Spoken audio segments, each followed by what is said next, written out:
The vanity of the world. The eternal transcends the temporal. Do not, O my soul, set thine affections upon things that are upon the earth, for the world passeth away, and all the works that are therein shall be burned up. Where then will be thy love? Love the good that is eternal, that thou mayest live the life that is eternal. Every creature was made subject to vanity. If therefore thou lovest the creature, thou thyself shalt be made subject to vanity.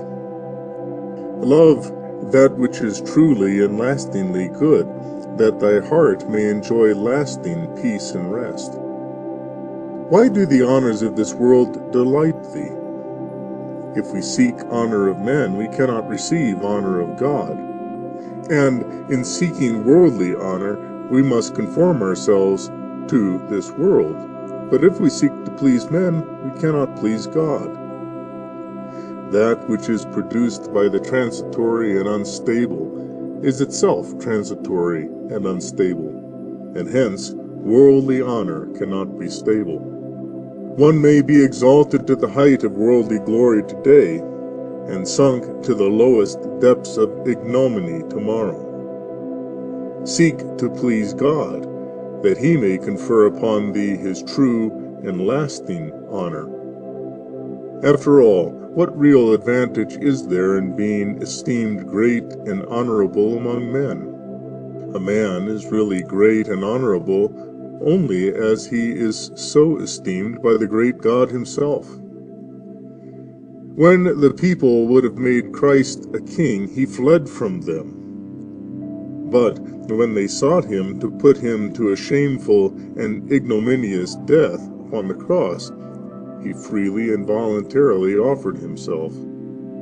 If thou wouldest then become more and more conformed to Christ, take more satisfaction in the shame the world heaps upon thee than in the empty glories it offers thee. If thou canst not lightly esteem the honors of this world for the sake of Christ thy Saviour, how canst thou rise to the point of love that thou wouldest pour out thy life for him? There is no other path to the attainment of true glory with Christ than through a holy contempt for worldly glory, just as Christ himself, through the ignominy of the cross, entered into his glory.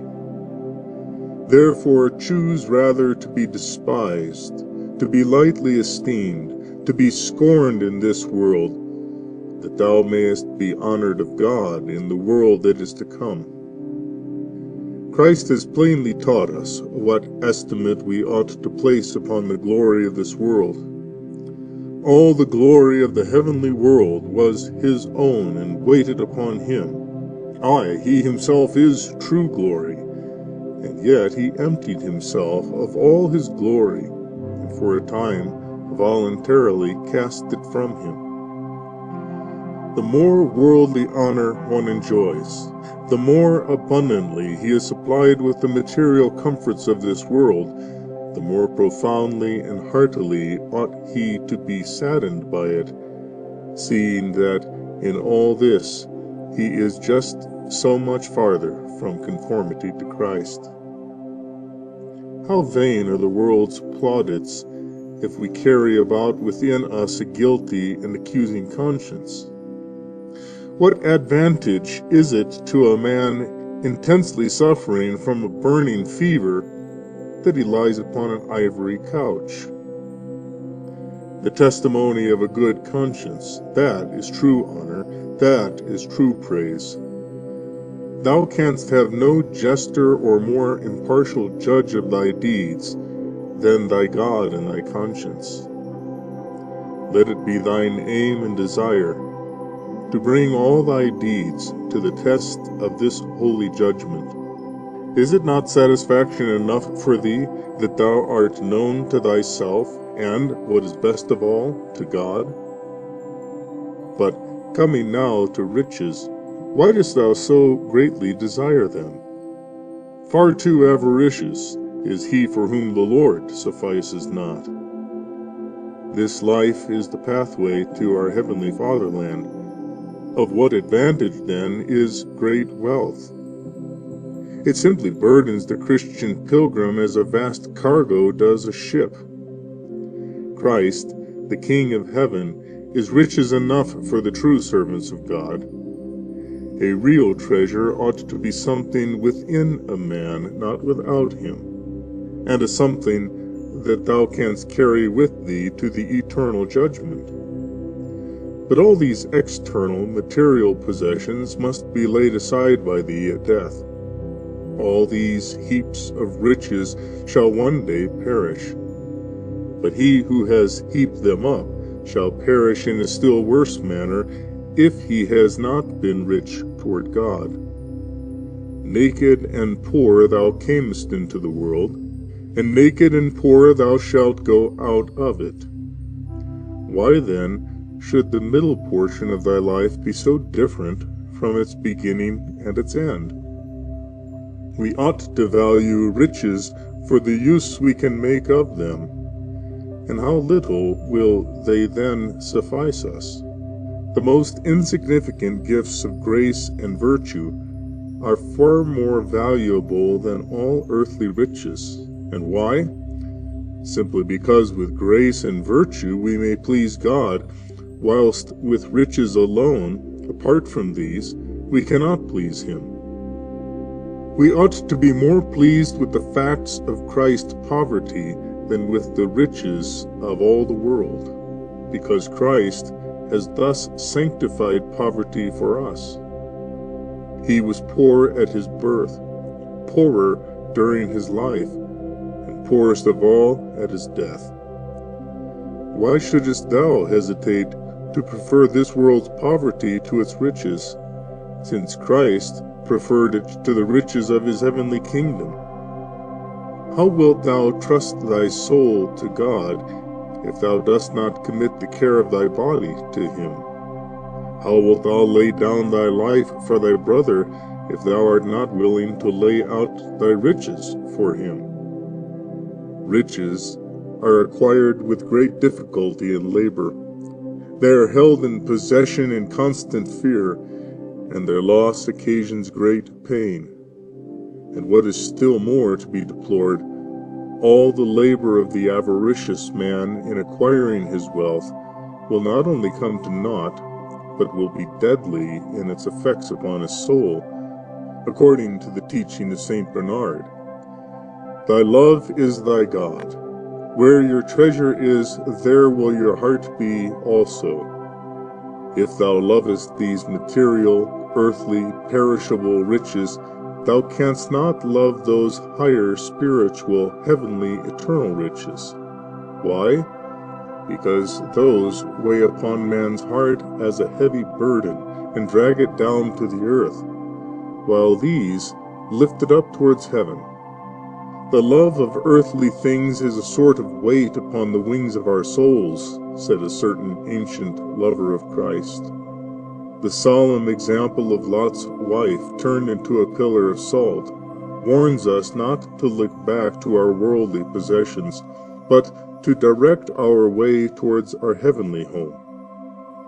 The apostles left all and followed Christ because their knowledge of the true riches which Christ could give took away their desire for riches falsely so called. If we once taste of spiritual things, carnal things become tasteless to our souls. He who truly loves Christ cares little for the world. But why dost thou so greatly desire worldly pleasure? Oh, let the memory of him who was crucified for thee crucify in thee all desire for mere pleasure. Let the thought of the fires of hell quench in thee all the ardor of lust. Contrast these pleasures, which are but for a brief moment, with eternal torments.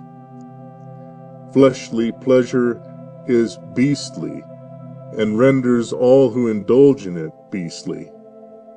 He has no taste for the delightsome repasts of the heavenly kingdom, who fills himself daily with swine's husks. Let us therefore mortify our sensual pleasures, and, with Abraham, offer up in spiritual sacrifice our beloved Son, that is, figuratively, those delights of our souls especially dear to us, by renouncing voluntarily all worldly pleasure and cheerfully accepting the hardships of the Holy Cross.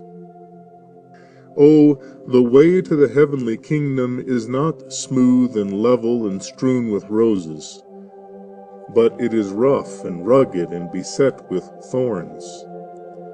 The outward man may flourish in worldly pleasures, but the inward man grows spiritually by bearing his cross, and in suffering tribulations. And in proportion as the outward man flourishes, the inward man droops. Pleasures minister to our bodies, but to the godly man the care of his body is his least concern, while the care of his soul is his greatest. Pleasures lead captive our hearts so that they cannot freely love God. It is not these pleasures, but a certain loathing of them, that thou wilt carry away with thee at death, and bear with thee to the awful judgment bar of God. Let the fear of God so pierce thy flesh that carnal love may not lead thee astray. O let the thought of God's judgment be so continually in thy mind, that thine own perverse will may not bring thee into captivity to thy sensual appetites. Look not upon the face of the tempter alluring thee to sin, but think rather of the bitter stings of an accusing conscience that shall follow that sin. Overcome sin and temptation by the grace of Christ, and finally thou shalt be crowned a victor by Christ himself.